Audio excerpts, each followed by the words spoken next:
تو 55% اس میں لاس آ رہا ہے۔ گورنمنٹ کا جو لاس ہے وہ گورنمنٹ جو نان پے کر رہی ہے وہ 70 to 100% ہے، اور ڈومیسٹک سائڈ سے 25% نان پیمنٹ ہے۔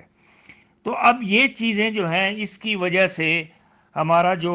سرکولر ڈیٹ ہے وہ انکریز کر رہا ہے، انکریز کر گیا ہے۔ اب سرکولر ڈیٹ ہے کیا؟ یعنی اب فرض کیا اس میں 4 کمپوننٹس ہیں۔ ایک تو یہ ہے کہ جو انرجی میکنگ انڈسٹریز ہیں وہ آئل کمپنیز سے تیل لیتی ہیں، تو 2 فری کیے ہوئے، پھر اس کو وہ اس سے بجلی بنتی ہے اور ڈسٹریبیوشن کو جاتی ہے، تو 2 فریق اس میں اور آگے، اور پھر جو یوزرز ہیں وہ چوتھا فریق ہو گیا۔ تو اب اگر ان چاروں فریق وہ اپنا رول پلے نہیں کر رہے، یعنی جو چوتھا فریق ہے جہاں سے ریونیو آنا ہے اور لاسز کو وہ کمپنسیٹ نہیں کر پا رہے، تو لازمی بات ہے کہ وہ لاسز آئیں گے، اور جو سرکولر ڈیٹ ہے جس کو ہمارے عمران صاحب کہتے تھے کہ وہ آ کے ختم کر دیں گے، وہ 2017 میں 2017 بلکہ 18 کے اندر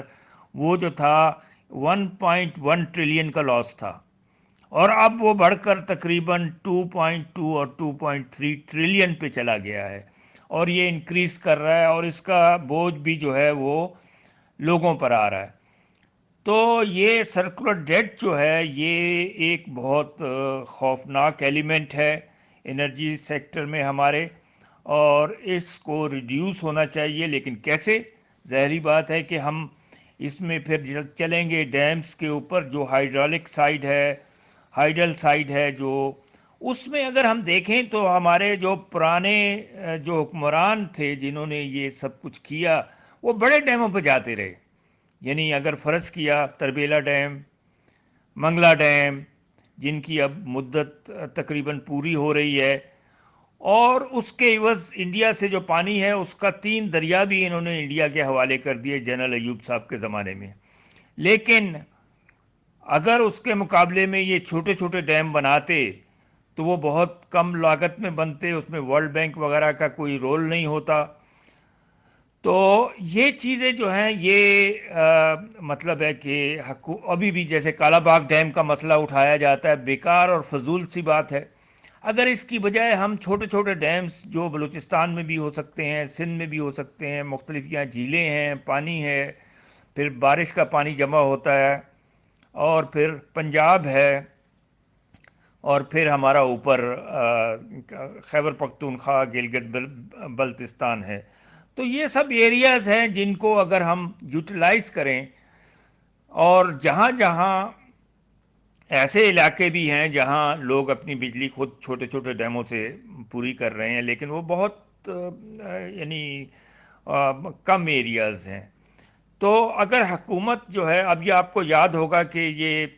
جو بھاشا ڈیم ہے اس پر بڑی کمپین کی گئی تھی، ایک ہمارے سابقہ چیف جسٹس صاحب نے بھی بڑی کمپین کی تھی اور سب کچھ تھا، لیکن ہوا کیا؟ 8-10 بلین سے زیادہ جمع نہیں ہوا، اور اس کے بعد پھر اس کو دفن کر دیا گیا، پھر اس کا دوبارہ افتتاح کیا گیا۔ تو یہ افتتاحی تقریبات کا سلسلہ لگا ہوا ہے، لیکن پاکستان کیونکہ یہاں اتنے وسائل نہیں ہیں تو یہ بڑے ڈیموں کا متحمل نہیں ہو سکتا، اور جب بھی ہم نے بڑے ڈیم بنائے ہیں ہم نے ملک کا لاس کیا ہے، یا ہم نے اس کو اس کے بعد دوسرے ڈیم بنانے کی ہم میں ہمت نہیں رہی۔ تو ہم جو ہے اگر چھوٹے ڈیموں پر جائیں تو ہمارا یہ جو کاسٹ ہے یہ کافی ریڈیوس ہو سکتی ہے، پھر ہم یہ اس کو جو سولر ہے اس کو یوز کر سکتے ہیں، ہم ونڈ انرجی کو یوز کر سکتے ہیں۔ تو یہ ایریاز ہیں جس کو اگر ہم یوز کریں تو ہم بجلی کی جو کھپت اس وقت ہے 16-17 میگا واٹ کی، اس کو ہم آسانی سے پورا کر سکتے ہیں، اور ہمارے جو اخراجات ہیں گورنمنٹ کے وہ بھی کافی حد تک کم ہو جائیں گے، قرضے بھی ہمارے کم ہو جائیں گے۔ تو اسی کے ساتھ میں آج کا یہ موضوع جو ہے اس کو ختم کرتا ہوں۔ شکریہ۔